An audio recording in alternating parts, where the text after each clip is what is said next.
se debate en el país que hay un sector un poco, digamos, no un poco, favorecidos que no cumple la ley y al que hay que ayudarle que cumpla con una actitud democrática que no tenían.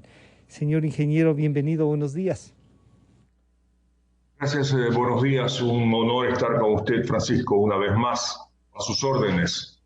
Le decía que el gran debate en esta resolución de darle espacio a UNES, que es en definitiva ya UNES es el partido uno, ¿no es cierto? Centro Democrático, que es el único que estaría eh, avalado por la ley para presentar candidatos, pero los presentó. Incluso la último dato es de que el candidato presidencial no había presentado la cédula que era, presentaron a un vicepresidente que no podían, no se presentó personalísimamente, como dice el reglamento, pero de todas maneras van a tener candidato, ingeniero. Bien, es correcto. Es lamentable reconocer el hecho de que las decisiones que se toman a nivel del Consejo Nacional Electoral de alguna manera se estiran para efectos partido, por decirlo de alguna manera, en favor de ciertas posiciones. Por lo menos es lo que vemos y pues lo que muchos creemos. Pero yo creo que es necesario hacer un diseño completo del escenario en el cual nos hemos estado moviendo respecto a este punto específico. Hay que tener presente que la norma era clara en cuanto a que, primero, las personas que quieren ser postuladas para una dignidad, para un proceso electoral, tienen que ser decididas a través de un proceso de democracia interna. Inter. ¿Qué significa aquello? Que los afiliados de la organización se tenían que reunir, en este caso en vía telemática, por lo tanto, la organización política decidía quién era el que los iba a representar para tal o cual dignidad. Esa aceptación de esa dignidad que originalmente un reglamento que está vigente desde 1900, 12. perdón, Desde el 12 dice, hace ¿no? más de 8 años, correcto, que estuvo vigente durante todas las administraciones anteriores del Consejo Nacional Electoral y con la cual incluso se marginaron candidatos en su momento y muchos piensan que fue precisamente implementada para con tal fin. Bueno, esa norma establecía que en forma personalísima, quien había sido designado en este proceso de democracia interna tenía que aceptar la candidatura, pero por efecto de la pandemia se estableció que sea personalísima, sí, indelegable también, pero en las oficinas de la función electoral, siendo candidato a presidente alguien en el Consejo Nacional Electoral, siendo candidato a asamblea provincial en las oficinas provinciales. Bien, si no se cumplía tal actividad, pues no existe. Esto es como en los juicios, lo que no está incorporado al juicio, No documento, existe. declaraciones, de cualquier cosa, no Puede existe. Por ser, lo tanto, al no la haber valoración no importa, no existe nomás. política cualquiera, aunque estamos refiriéndonos al caso específico que todos sabemos de qué se trata, no se acercó o intentó hacerlo vía telemática, contable o de cualquier otra cosa, no existía. Al no existir, no se, no se produce aquello de que se convierte en precandidato. Ujú. Es No una era. condición sine qua non. Precandidato soy cuando acepté la candidatura de acuerdo a las condiciones establecidas. Por lo tanto, tampoco se podía dar aquello de que esa persona que no es precandidato pueda nombrar, pueda ser reemplazada, porque la norma también establece que puede ser reemplazada solamente por renuncia, enfermedad, muerte, etcétera. No ha renunciado porque no tiene nada que renunciar. No está enfermo, no está muerto. Por lo tanto, no cabía lo principal, no era precandidato y no siendo precandidato no puede ser reemplazado. Este, desde mi punto de vista, era simple. Ujú. Sin embargo, a pesar de estos argumentos, la mayoría tomó la decisión y votó a favor de esto que estamos conversando, utilizando un argumento, el derecho de Ujú. participación. Usando Mi además estimado Francisco, la Constitución, diríamos, ¿no es cierto? Una ley superior, usted diría. bueno, a ver, no me resulta extraña que en todas las discusiones que nosotros tenemos cuando votamos se argumenta la Constitución, el Código de la Democracia, pero no se argumenta los textos. Claro. Para nosotros saber en qué capítulo, qué artículo, qué norma se establece aquello que dice sobre la base de la Constitución, las normas, etcétera, etcétera, etcétera, voto a favor. No, eso no existe. Pero el argumento principal es el derecho a la participación. Pero mi estimado amigo y quienes nos están viendo y escuchando, el derecho a la participación tiene límites, porque no es porque usted quiera ser candidato y yo quiera ser candidato y todos los que nos están escuchando y viendo querramos ser candidatos. Hay que cumplir las normas y las leyes que permiten que nosotros tengamos ese derecho. Y le voy a poner un ejemplo muy claro. Imaginémonos que nosotros quisiéramos que el equipo de fútbol de nuestros amores quiera jugar el partido final del campeonato ecuatoriano. Claro. Porque hay 100.000 ecuatorianos que respaldamos a Barcelona o 100.000 ecuatorianos que respaldamos a Liga. Al Aucas, o al Aucas, sí, se llame. Entonces, con eso nosotros tenemos el derecho a participar en la final. No.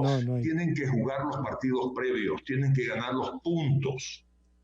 O sea, hay que cumplir una normativa para poder llegar a la final y hay que ganar la final para ser campeón. Pero claro. Pero para ganar la final y ser campeón hay que cumplir los plazos, no hay que existir como equipo de fútbol, hay que estar en la Liga Pro, hay que jugar todos los partidos.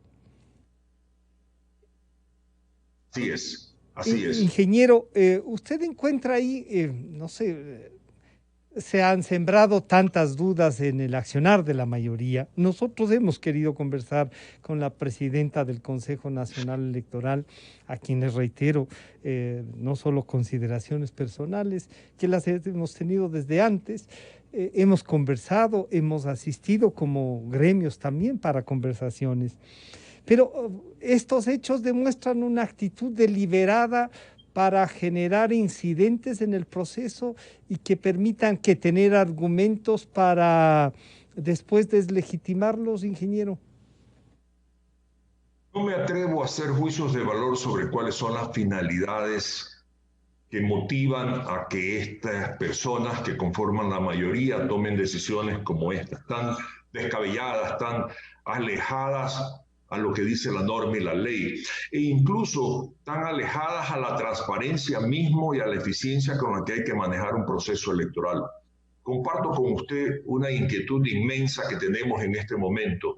¿Cómo puede ser posible que este grupo de mayoría haya tomado control absoluto sobre todas las juntas provinciales electorales del país? En todas las 24 provincias del país. El control es de esa mayoría. Uno no es el presidente, el otro es el vicepresidente y el tercero pone el secretario. Se está repitiendo el mismo escenario del 2019. Los 3 consejeros de mayoría cooptan las juntas provinciales electorales y adicionalmente a eso se ha intentado que firmen un acta de confidencialidad.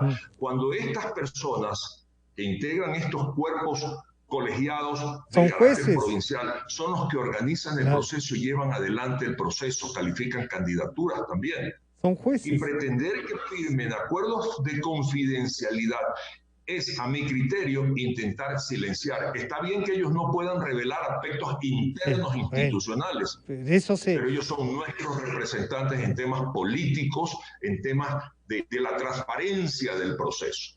Definitivamente se encuentra entonces, ingeniero Pita, una voluntad del 60-40, como se suele decir en el Consejo Nacional Electoral, que van a hacer lo que le dé la gana a ese 60%, y lo que eso genera es las dudas de hacia dónde están llevando el proceso. ¿Tiene usted estas mismas dudas desde el interior? Tengo mucha preocupación, sí señor, yo tengo mucha preocupación, porque no solamente en estos aspectos que estamos comentando, sino también en la misma organización del proceso. Hasta hoy nosotros no tenemos un presupuesto aprobado. Conocemos de un presupuesto que comenzó a ser discutido con las autoridades financieras del país.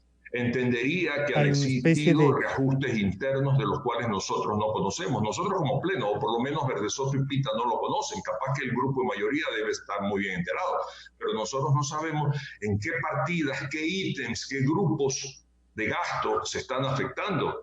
Y para nosotros es muy importante cuidar aspectos fundamentales como son, por ejemplo, el tema informático, ¿verdad? ¿Qué se está haciendo? No existe un plan informático todavía aprobado de tal manera que se pudiese haber hecho una evaluación al momento de cuáles son las necesidades definitivas establecidas para llevar adelante el próximo proceso.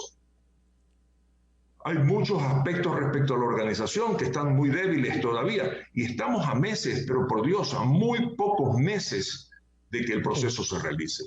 Ingeniero, en cuanto a las juntas provinciales, usted nos recordaba, incluso se habló en el propio 2019 que iban a ser los consejeros responsables de algunas provincias y por lo tanto el presidente o el vicepresidente de esa junta provincial respondería.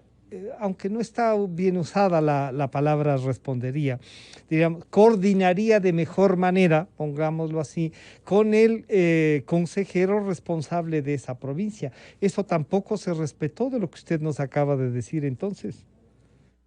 Bueno, en primer lugar, tengo que reconocer que debido al tiempo corto, a lo que no tuvimos presupuestos para poder hacer los procesos pertinentes de decisión de quiénes iban a integrar estas juntas provinciales electorales, convenimos que cada uno de nosotros recomiende un nombre que, pasando por el filtro de su idoneidad, de su transparencia y de ciertas condiciones que tiene que cumplir para ocupar una función de esta naturaleza, fue designado miembro de estas juntas provinciales electorales. Pero debe entenderse que si yo, Enrique Pita, estoy recomendando a una persona, yo no estoy mandando un muchacho demandado, yo estoy mandando una persona con la personalidad, el carácter, la determinación, la frontalidad, la interés, la preparación para ir a asumir una responsabilidad. Es un consejo electoral chiquito. Por lo tanto, necesitamos gente idónea, gente independiente, no gente que reciba telefonazos y que le diga tienes que votar por este o tienes que votar por el de acá para presidente. Y si tú no votas así, te saco y te reemplazo, porque eso ha sucedido, mi estimado amigo, también en este último proceso y sucedió en el 2019.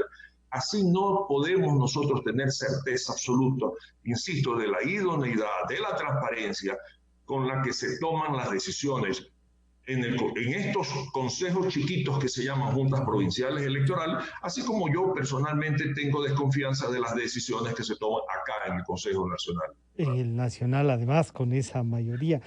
Ingeniero Pita, el proceso electoral se han esmerado, diríamos así, esta mayoría, en sembrar esta duda y en algunos casos en ratificar lo que en principio era duda y después se han convertido en certezas que se han ido cumpliendo, como que no iban a respetar determinadas cosas. ¿Qué posibilidades hay entonces de que, a más de la vigilancia del 40%, o sea, de los dos consejeros, podamos tener como sociedad, como país, una injerencia de verificación, tanto en lo tecnológico como en la organización misma del proceso, desde fuera? Si van a resolver los tres más allá de lo que incluso la opinión pública les solicite, ingeniero Pita. Bueno, yo creo que lo que estamos haciendo en este momento es parte de lo que debería de hacerse con mucho más fuerza y presión. Yo no tengo problema en sentarme con usted y dar mis conceptos. Y si alguien piensa que estoy equivocado, no tengo ningún problema en confrontarlos y sostenerlos y que alguien me diga que yo estoy equivocado. Pero asimismo, yo creo que es la opinión pública, a través de los medios, la que tiene que ejercer la presión pertinente. Las organizaciones políticas, mi estimado Francisco, las veo total y absolutamente inactivas. Es claro que un calendario electoral tan apretado deben estar tan preocupados en designar sus candidatos, en iniciar sus procesos de campaña, en ver cómo recogen recursos para poder acometer. Pero se están olvidando de lo principal. Sí. De nada sirve el esfuerzo, de nada sirven las ganas, de nada sirve la determinación por organizaciones políticas de hacer un trabajo eficiente para conseguir pues adeptos. Si no va a servir el esfuerzo que necesita, si la función electoral no está haciendo su tarea de una forma eficiente y transparente y pone en tela de duda que los resultados pudiesen estar afectados por sentimientos de simpatías o de desafectos. pone en tela de duda. Y No estoy ahí, garantizando que va a ser, claro, pero nos pero hace bueno, sí, pensar sí. que las cosas no están bien. Y si es que, claro, ya hemos pensado en algunas cosas y hemos visto que resultan. Resulta esto de la organización, resulta la estructura de las juntas provinciales. Se van a calificar a gente que no estaba calificada. No sabemos qué más se pueden saltar del reglamento diciendo que lo que hay es que proteger el derecho a la participación. Y entonces unos dicen, ¿para qué hacemos la legalidad? ¿Para qué cumplimos con toda la normativa si al final el derecho a la participación es el que va a resolver? Mire, permítame recordarle a usted Sí. que cuando la Contraloría General del Estado pidió que revisáramos la situación de las 4 organizaciones Ujú. políticas que ellos habían detectado que sus firmas de respaldo para su legitimación ante el Consejo Nacional Electoral tenían vicios de falsificación, anormalidades menores, etcétera. La decisión de la mayoría en la primera semana de enero, muchos meses después de la exigencia de Contraloría, fue derecho de participación. Ya El habían mismo participado argumento. en un proceso, por lo tanto ya tenían el derecho de participación. Parece que esa referencia a derecho de participación es el escudo o el paraguas que permite tomar decisiones sin ir más allá a analizar la legitimidad o no de los hechos que se juzgan a nivel del Consejo de Participación, perdón, del Consejo Nacional Electoral.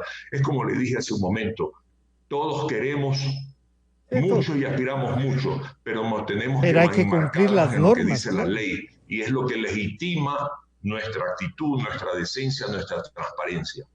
Ingeniero Pita, los pasos que ustedes darán, usted como vicepresidenta además, para intentar que el proceso no siga generando más dudas.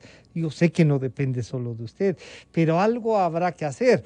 Se va el director jurídico del Consejo, a veces uno dice, ¿y por qué se irá? Claro, todo comienza a tener unas preguntas del por qué, para qué están buscando.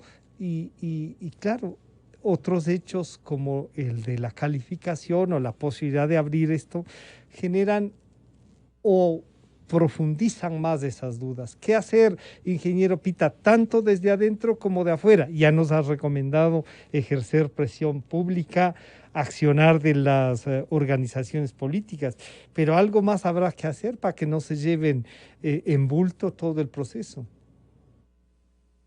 Bueno, en mi caso personal, yo estoy haciendo lo que me corresponde Ya. hacer. Día a día, cada vez que tengo la necesidad o tengo la oportunidad, yo envío comunicaciones a la Presidente advirtiéndole sobre las situaciones que a mi criterio tienen que enmendarse, sobre las omisiones que tienen que ser corregidas, sobre el quehacer de la institución que tiene que ser enrumbados. Cuestiono por escrito la designación de personas que no tienen ningún tipo de formación ni experiencia para asumir funciones fundamentales determinantes para la normalidad de un proceso electoral.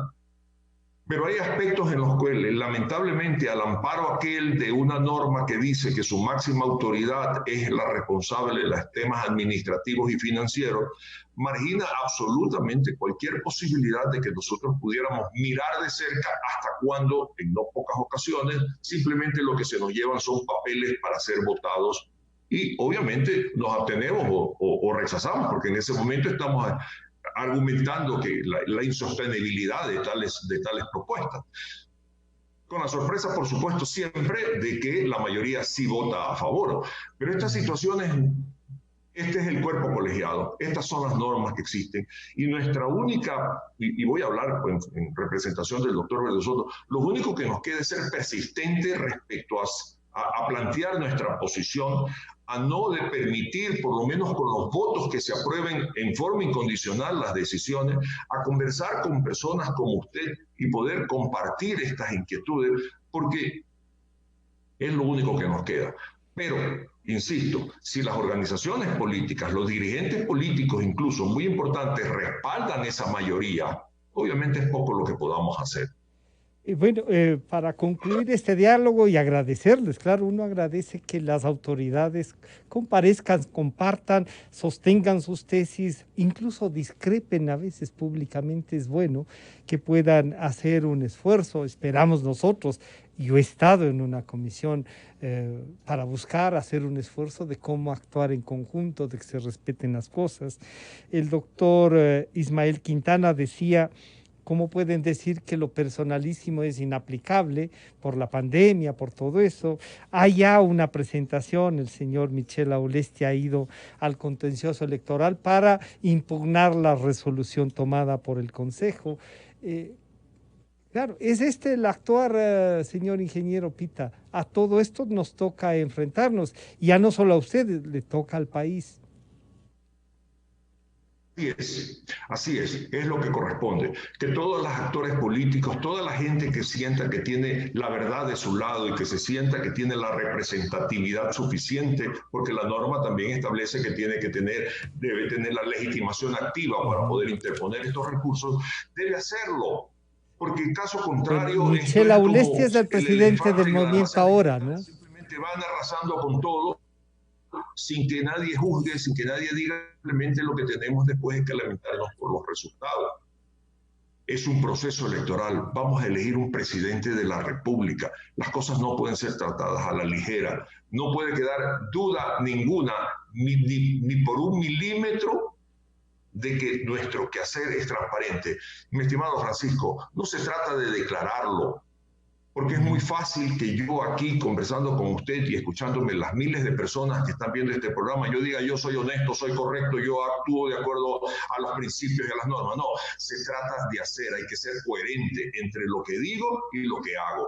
Y lo que hago es lo que juzga y determina si soy una persona transparente, honesta. Y lo que hago, y he dicho antes, porque también es cierto que si en algún momento dado, entre las decisiones electorales, yo he tomado también alguna que afecta a la transparencia y que pone en tela de duda mi honorabilidad, tengo que responder ante ello, ante la ciudadanía. No puedo quedarme callado.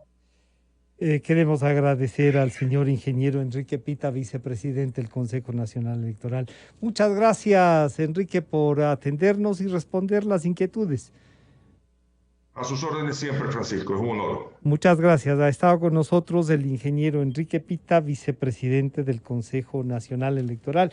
Me decía Verónica que queremos agradecer el libro de Saudia Leboyer, que fue presentado, decíamos, el día de ayer en la tarde, sobre el 30S, un libro que ha puesto en circulación la Universidad Andina y la Corporación Editora Nacional. Así es que muchísimas gracias, Saudia, por el libro, y felicitaciones también por el trabajo.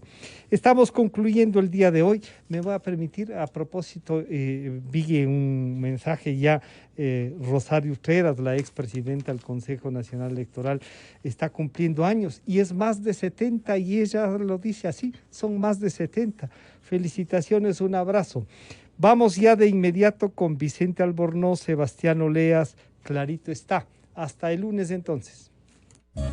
Llegan Vicente Albornoz y Sebastián Oleas, conocidos como Los Explicadores. Para presentarnos, Clarito está. Nos explican en sencillo las cosas difíciles de entender.